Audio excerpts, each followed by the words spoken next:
Hello. In today's class of Fundamentals of Music, Course 1, we are going to learn about further more concepts in music, in Indian classical music mainly. Yesterday we saw uh, many concepts, we learned about many concepts like Tal, Thaat and Rag, and many other Alankars also. So we are going to learn about few more concepts which are used very widely in Indian classical music.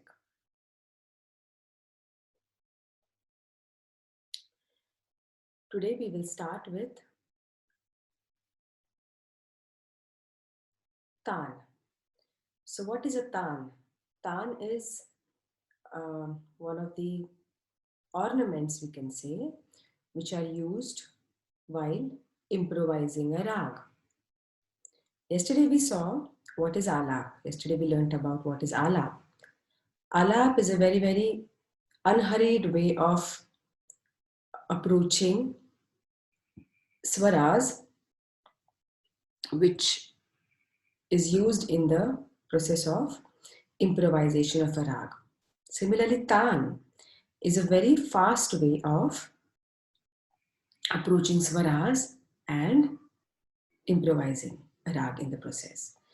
So to improvise and to expand, weaving together the notes in a fast tempo is called as taan. Taans are very technical and shows the training, practice and dexterity in weaving complicated patterns of the notes with variations in the rhythm. Taans are also sung in akar. So like we saw yesterday that alaps are sung in akar, and the alaps which are sung with the help of bowls is called as bowl alap. Similarly, in taans, in just the taans, akar is used, and when there are bowls in the taan, that time it is called as bowl taan. Taans are sung in akar and bowl taans are sung with use of bowls. So speed is an important factor of the taan. So how do we differentiate taan from alap? In both the uh, uh, in both the formats, swaras are used, but alap is a very slow progression of swaras, whereas in taan it has to be fast. For example, if we consider a phrase like,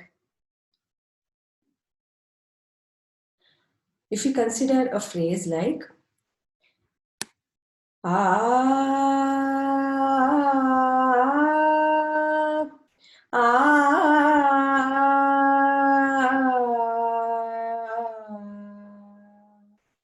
this is sama ga pa ma da pa pa ma re sa. If the same phrase is to be sung in a taan, then it would be ah ah samagapa madapa mare sa sa. It's the same phrase. It is exactly the same set of notes, but it is sung in a different way. So when it is sung in a very slow and steady manner, it is called as alap.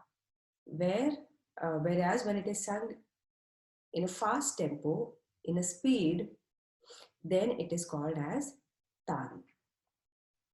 So there are some important types of taans. Let's see what those types are. First is the bol taan, which I just briefly told you about. So taan can also be sung by utilizing the words or the cheese or the composition. So this is a difficult type of a taan, as in this correct pronunciation, the beauty of the words, meaning of the composition, everything has to be taken into consideration. So What happens in Boltan? Boltan is slightly difficult. Why? Because it has words, the meaning of the words also have to be taken into consideration.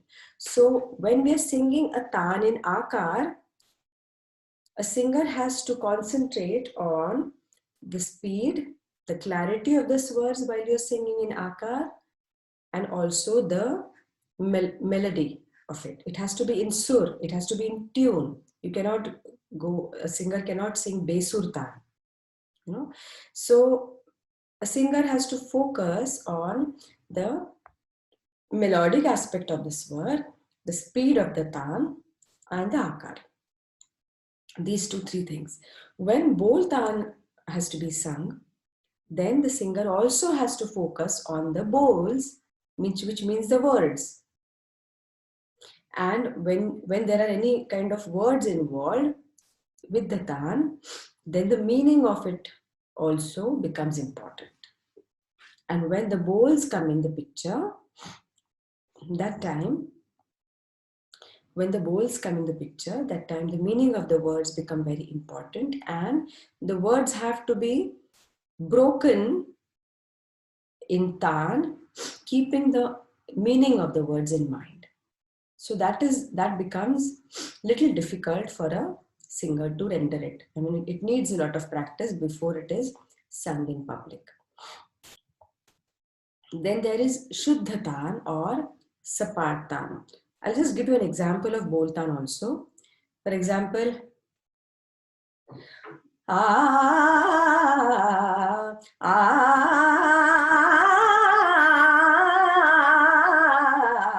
is a tan, for example, is a normal tan in Akar.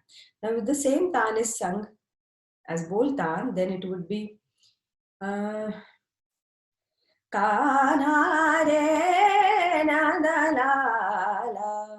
So these words are used. Kanha Re Nandalala, for example, in this tan. Then they have to be nicely, intricately woven in the tan so that it sounds, it is pleasing to the ears. Plus the grammar of the raga is also not disturbed. Kanha Re Nandalala, Kanha Re Nandalala. So this is the way usually the words are also woven into the melody.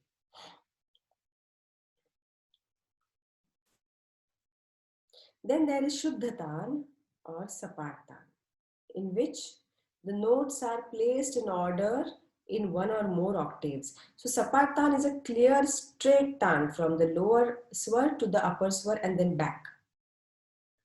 Because in the tan that I just sang, you can see that it's going up and then coming down. There is aroha and there is avroha, there is ascending and then descending order in singing this tan. But in Sapat tan, it is straight going up and then coming down. For example, and it is across the octaves. It is not just within one octave or one saptak, but more saptaks.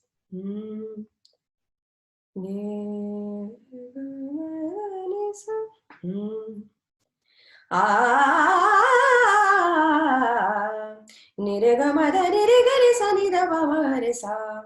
Niregamada nirigamagare sanida bamagare sa. Niregamada nirigamagare sanida bamagare sa. This is a sapata.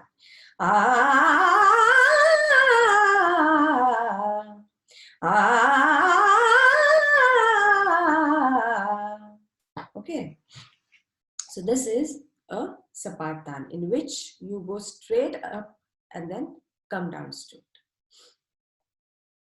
Then there is also a tan called as Kutatan. Now Kutatan is the speciality of this tan, the uniqueness of this tan is that the notes do not remain in order and they are complicated in nature. So it is not usually, no order is followed in it. Usually in Sapat tan, there is an order of ascending and descending. Then in Bol tans, there are bols used. In Kuta tan, the notes don't remain in order. It can be very complicated in nature. Now, for example, sa pa sa ni da ba ma re sa ni sa pa ma da ba ma re sa ni sa ni da ba ma re sa ni sa ni re sa ni da ba ba ga ma ba ni sa ni da ba ma re sa. This has no order. It is just very random. So, tans can be like these also. Mishra tan is the combination of above two tans. So it is Shuddha, it is Sapat tan and Kuta tan together, they make Mishra tan. Then there is a type called Gamak tan. So Gamak is a technique by which a force is added to notes and each note is repeated at least twice.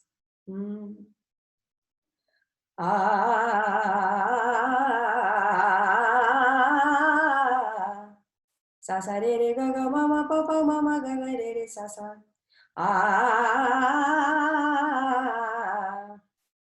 Okay, so we are singing double, each word double, and we're also putting force or pressure on each word. So gamak is basically putting a force to each and every note. There are also many other types of tan called ladant tan, then there is jhatka tan, then there is gitkari tan, there is zabde ki tan, then there is sarok tan and halak tan and palat tan. So there are many different tans. Now, not every artist from each gharana will sing this, sing all the types of tans. A particular gharana might include only certain types of tans, not all the types of tans. So usually certain it is gharana specific, like each gharana would only like a certain set of tans. So they accordingly decide. Although the terms can be explained, the rag is a very, very tonal complex. You know, it's a very complex thing to sing, and each gharana renders rag differently. So they decide what kind of tans they want to use in their presentation, what kind of alabs do they want to use in their presentation, what bandishes they want to use in their presentation. So because rag is a very, very complex thing, many such tans, many such types of alabs are used in presenting. The listener has to listen to several pieces of the rag in order to recognize the rag, usually. Each rag is presented differently depending upon the gharana of the artist.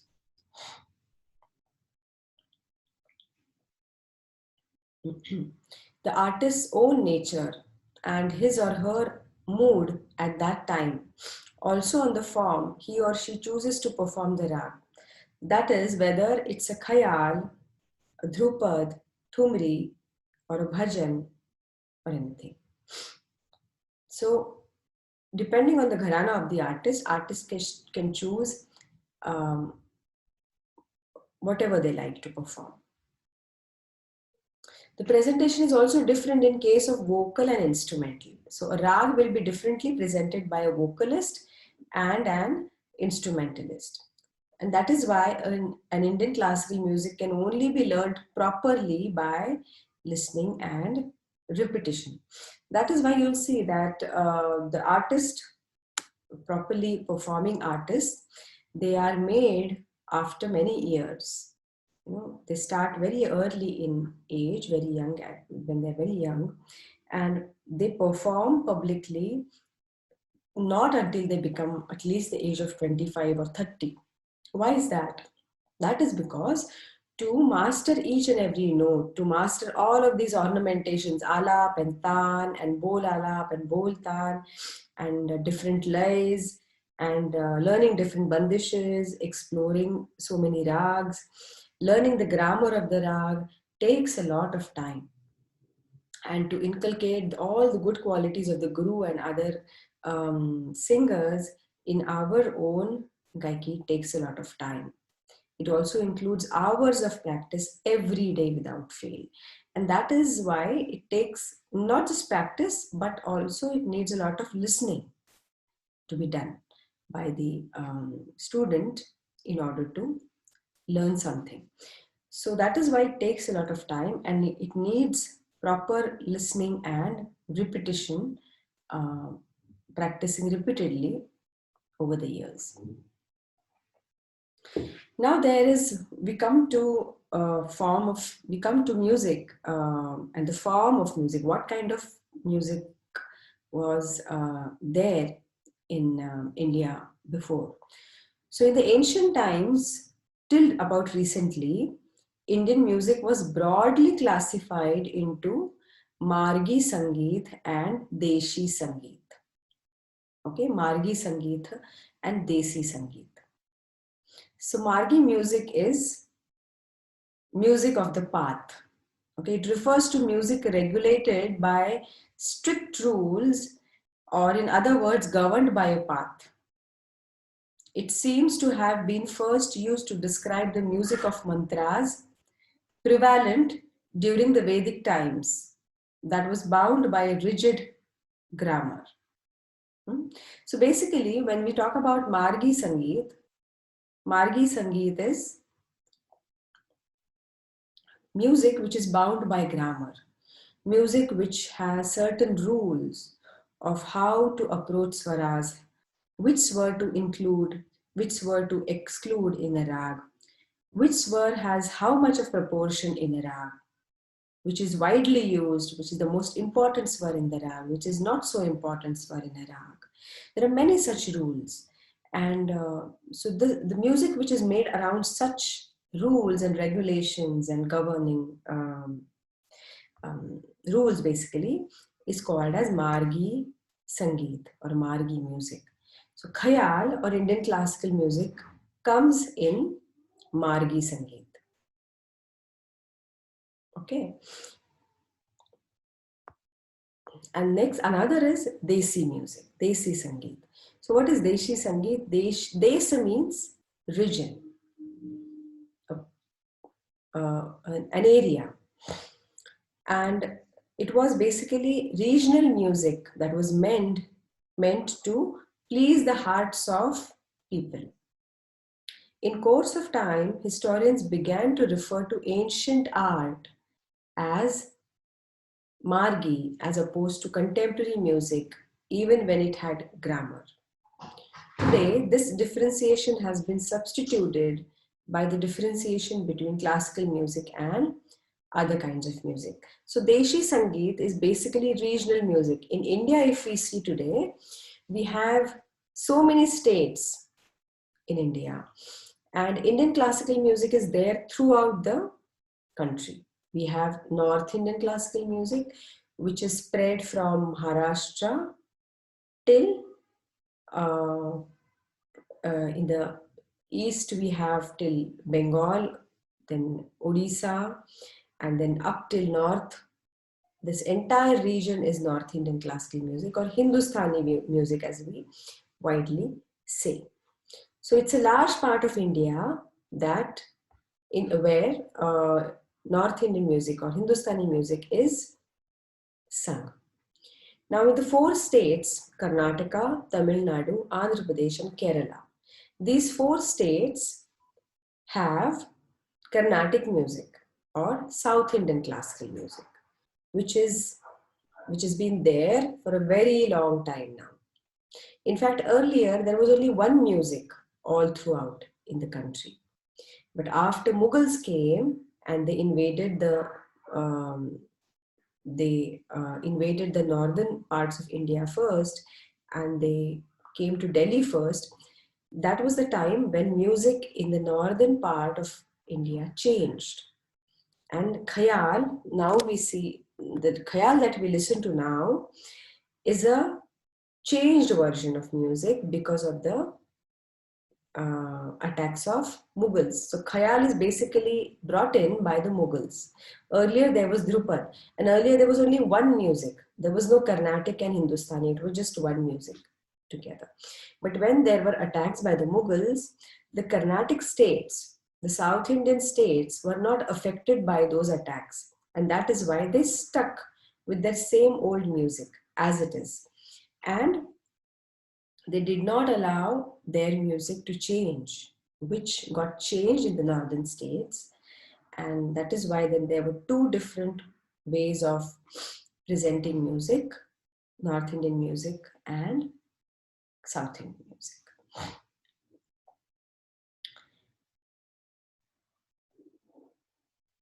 And the regional music, even if we have the Indian classical forms today in the North Indian music and as a North Indian music and South Indian music, there is also, apart from this music, the classical music, we have other kinds of music also, which still prevail, which are there, which they exist even in today's times. And those are regional music. So like, for example, we are in Maharashtra. So Maharashtra has a certain regional music. Then Goa has its own regional music. Karnataka has its own regional music. Andhra Pradesh has its own regional music. Chhattisgarh has its own regional music. So all these states, they have their regional music and even other art forms. So these different types of music, they come under Deshi Sangeet. Desi means region. And the music that comes from a particular region is called Desi. So these are two types of music that are clearly existing. One is Margi music, another is Desi music. Now we'll discuss a few terminologies which are related to Indian classical music directly. Vadi, Samvadi, Vivadi and Anuvadi. So these are the terms that are used with respect to swaras in a rag. In order to evoke the proper mood or rasa, a performer has to very skillfully manipulate specific tones of the rag. Only then can the true image or feelings blossom. Rag is all about grammar, yes, but beyond that, while we take care of the grammar, the impact also has to be there. Because unless there is an impact, there cannot be the true form of, there cannot be that is the main purpose of art, that there has to be an impact on people. So in order to make that impact, in order to evoke the proper mood or rasa of an art form, the performer has to very skillfully manipulate specific tones of the rag. Only then can there be a true image or the feeling of blossom. To achieve such a state of consciousness, the definition and understanding of notes and their relation to the root note, the intensity of effect meant to be produced by their usage and employment in the manipulation of respective ragas through various phrases, embellishments, and other forms of melodic self-expression is essential. By following and maintaining the value of these notes in regular practice, a wide variety of emotional sound values becomes possible. So that is why Vadi, Samvadi, Vivadi and Anuvadi swars become important, because they decide, these four types of swars decide what is going to be the proportion of each swar in a rag. Because Vadi is a certain status of a swar. Anuvadi, Samvadi and Vivadi is also status of the swar. And that they can decide the proportion of each swar in a rag, and which makes a lot of difference in the impact that it creates eventually. So what is a Vadi swar? Vadi in both Hindustani classical music and Carnatic classical music is the tonic swara of a given rag. That's the tonic swar or the musical note of a given rag. Vadi is the most sonant or most important note of a rag. It does not refer to the most played note, but it rather refers to a note of special significance. It is usually the swara which is repeated for the highest number of times. Okay, so Vadi is a swar which is repeated for the highest number of times while a rag is rendered. That automatically says that it has the highest proportion for the number of times that swar is used. So it also becomes the most important swar in a rag.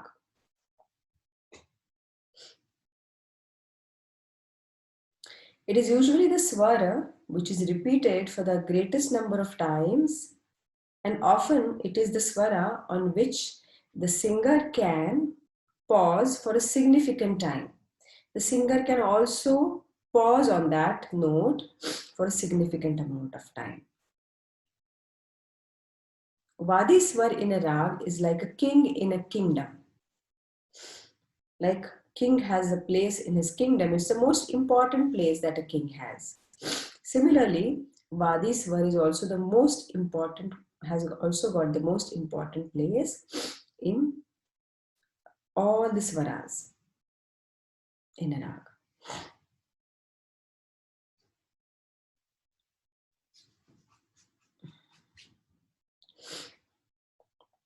The speciality of any rag depends on Vadi swar, and because of this, the Vadi swar is also called the Jiva swara or the Ansha swara. Speciality of any rag depends on Vadi swar, and because of this, the Vadi swar is also called the Jiva swar or the Ansha swar. A good artist uses Vadi swar in different ways, like singing Vadi swar again and again, starting a rag with Vadi swar, to end a rag with Vadi swar, singing Vadi swar many times in important places with different swaras, or sometimes singing Vadi swar for a longer time in one breath. So it is basically in different ways a singer uses Vadi swar again and again, sometimes starting a phrase with a Vadi swar, sometimes by ending a swar with a Vadi swar, sometimes pausing on a Vadi swar for a significant amount of time. So it is in various ways that an artist can use a Vadi swar in order to constantly prove the importance of that swar in the rendition of a particular rag. Vadi swar is also helpful to identify the appropriate time for singing or playing a rag. If the Vadi swar of a rag from the Purvanga part of the Saptak, that is the first part, Sare Gama, is the Purvanga of a rag. So if the Vadi swar of a rag is from the Purvanga of the Saptak, then it is called Purvanga Vadi rag. And usually the time for singing or playing Purvanga Vadi ragas is from 12 p.m., 12 in the afternoon, till 12 in the morning. So right from 12 in the afternoon till 12 in the midnight is the time when Purvanga Vadi ragas are sung. For example, ragas like Bhim Palasi, ragas like Pilu, like Marwa, like Purvi, Yaman, Bhupali, Bageshri. Now, all these rags are sung from 12 in the afternoon till 12 in the night. All of these are Purvangavadi rags. All these ragas have Purvangavadi swar, and so the time for singing and playing these ragas is between 12 in the afternoon till 12 in the morning. In the same way, if the Vadi Swara of the rag is from the Uttaranga part of the Saptak, which is Mapadhani, then it is called as Uttaranga Vadi Rag. And the time for singing or playing Uttaranga Vadi Ragas is from 12 a.m. to 12 p.m.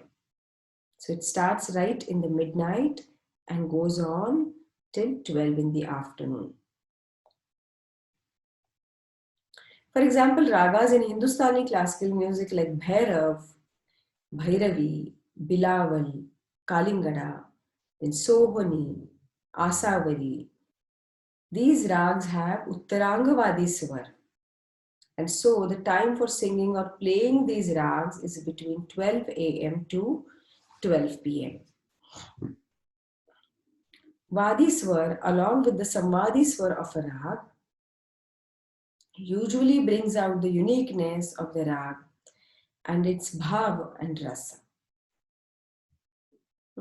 So Vadi swar along with the Samadhi. Samadhi swar is the next important swar in a rag after Vadi swar.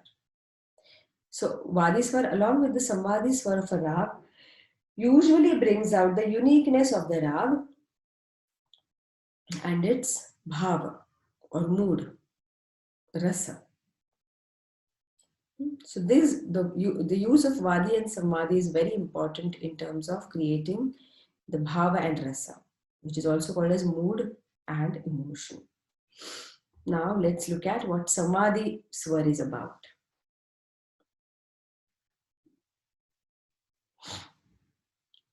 A Samadhi swar is the second most prominent note of a rag in Indian classical music.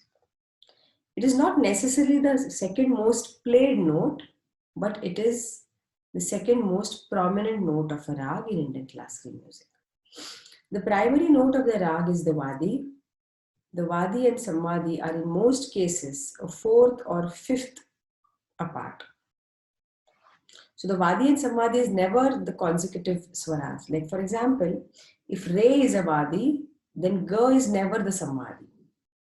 Or if Ma is a Vadi, then Pa is never the Samadhi.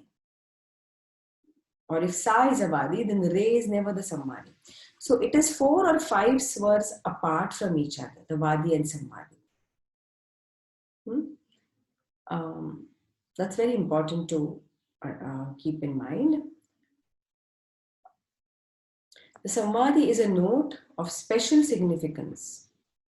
It is like the ministry to the monarch.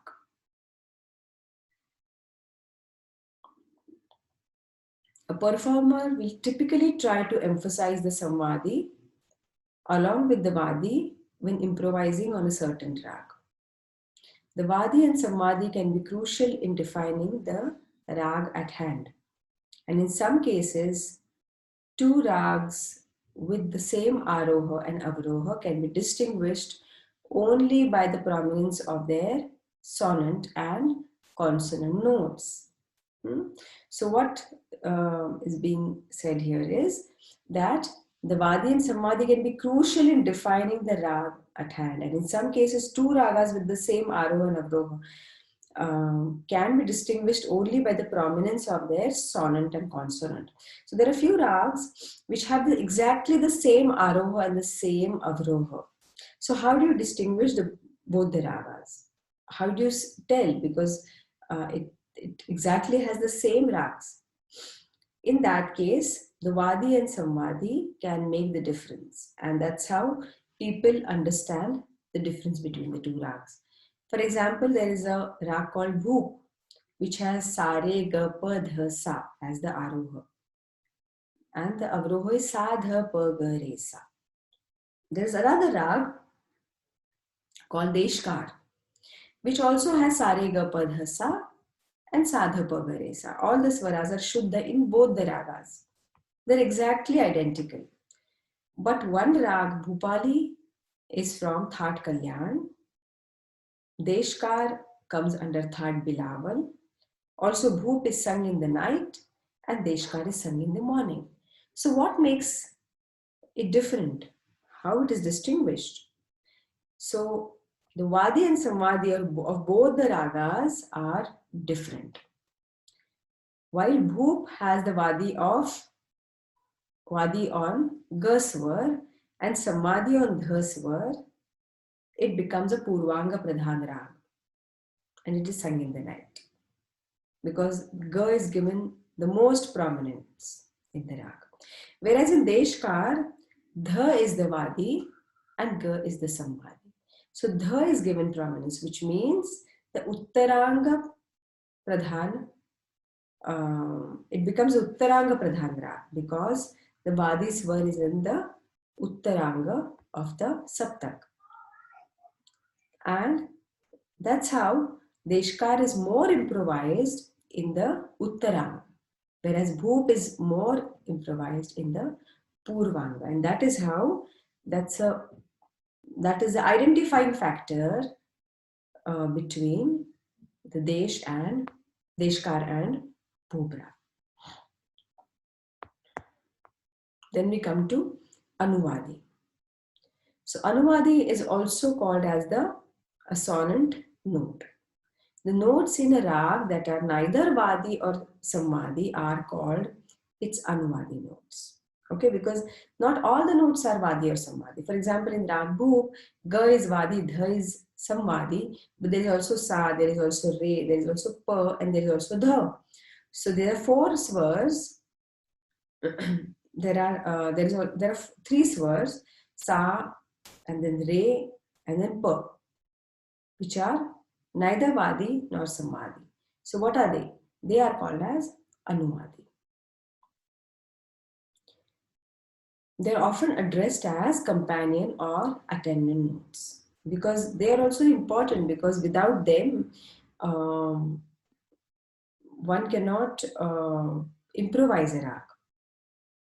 Okay, they have to be accompanied. They have to act as companions to these main swars.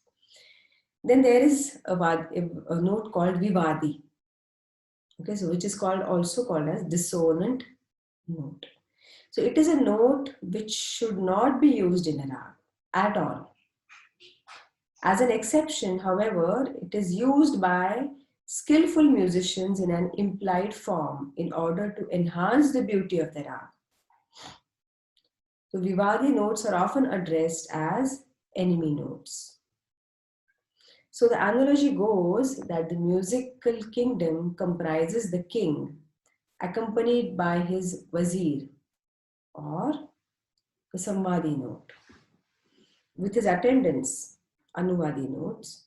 Naturally, he has to watch out for the enemy, which is the Vivadi notes, because the Vivadi notes are not allowed to be included anywhere in the improvisation of that rag.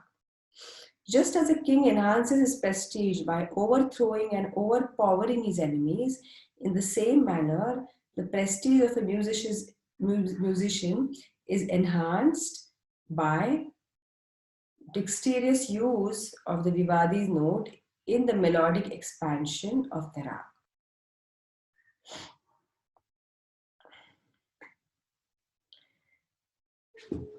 A composition, the compositions which are composed in a particular rag also are, the composer keeps in mind of all these rules while composing a composition. Like Vadi and Samvadi and Anuvadi, all these notes, Vivadi, all these notes are kept in mind while composing a bandish in a particular rag. Now we come to bandish. What is a bandish?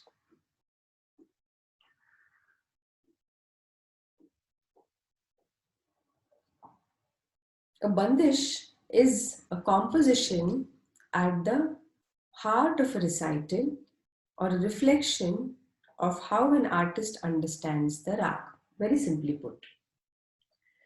So, even further simply put, a bandish is a composition. But a song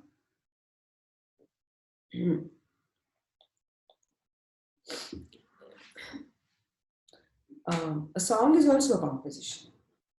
A sonata is a composition in Western music. Any set of notes with or without words, even when held together ludicrously, is a composition. how then is the bandish distinctive? Because all these are compositions. When we talk about a song, it is a composition. So there are many such compositions. There are many such songs, we can say, or um, uh, pieces of music, we can say, which can be clubbed under composition. So how is a bandish distinctive? How is bandish different? So bandish is the summary of a rag, whether it contains words in bandishes of khayal, or it doesn't. Like for bandishes in instrumental music, it doesn't have words. But it has to encapsulate the character of the rag in which it is set. That is the primary distinguishing feature between a bandish and, say, a song. A song doesn't feel it is a need to encapsulate the character of a rag in a composition because it emphasizes more on the words and the mood. Whereas a composition, a bandish, does give a lot of importance to character of the rag, and also it is a primary distinguishing feature between a bandish and a song. Both are contained with a melodic structure, but the composer of a song is at liberty to introduce any note that makes aesthetic sense to him.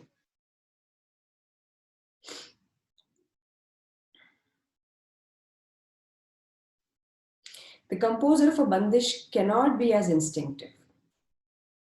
His set of notes and their arrangement with respect to each other have to be governed by the grammar of the rag.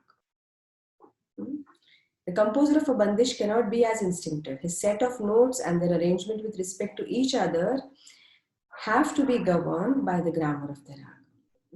So a composer of a song doesn't have this restriction, whereas the composer of a bandish has this restriction to follow the grammar of a rag, because portraying rag or raga presentation is the prime aim while presenting a bandish. Whereas while presenting a song, raga presentation is not the prime purpose. Yet there are hundreds of bandishes in each rag. In the Hindustani tradition, most bandishes are composed by musicians themselves.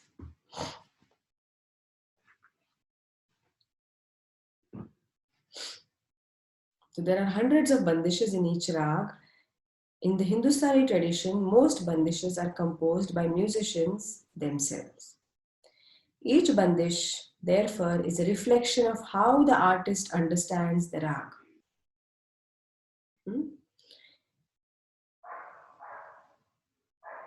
Two bandishes in the same rag may focus on different aspects of a rag and evoke contrasting moods. So, two bandishes in one rag can have one can have a mood of happiness, while one can also have a mood of sorrowness. So it depends on the words of the bandish and also how the bandish is composed musically, melodically. Two bandishes in the same rag may focus on different aspects of a rag and evoke contrasting moods. A bandish is often a token of musical lineage. Many bandishes acquire the stamp of certain gharanas, and singers from other gharanas would never sing them. So bandishes were, in the ancient times, bandishes were owned by certain gharanas, and they were not given to other gharanas. They were not taught to other gharana singers, and they would often acquire the stamp of a certain gharana, and the other gharana singers would never sing them. Apart from being a melodic interpretation of a rag, a vocal bandish also contains lyrics. But unlike a song, the quality of a bandish is almost never judged by its lyrics. It's never judged by its lyrics because the quality of the bandish always is with the melodic aspect of it and whether the correct form of rag is portrayed through that bandish. That becomes the soul and the primary concern and the primary purpose of a composition in a rag. The lyrical content of bandish is also the lyrical content of bandishes often doesn't inspire engagement. Repeated references to torment inflicted by the Sas Nanand. Like basically, there are a lot of familial squabbles that are recited in a bandish. So, due Sas Nanand duo or to the sound of the pile risk making for the mediocre literature. So in the earlier times, there were the songs, the bandishes were composed on the subjects of Sas Nanand fights or lover and beloved, their relationship. So usually the bandishes used to be composed on these topics, and that is why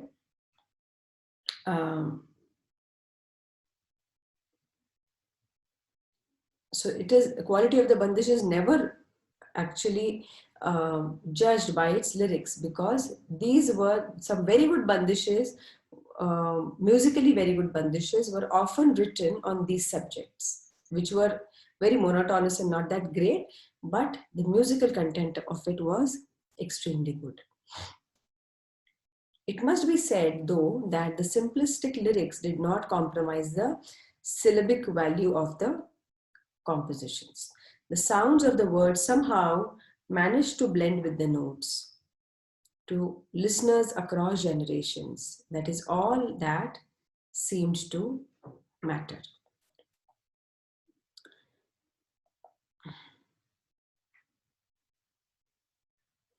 So, this is mainly about the bandish, and so bandish, how bandish evolved and how bandish was composed 100 years back is different from how bandishes are composed in today's times.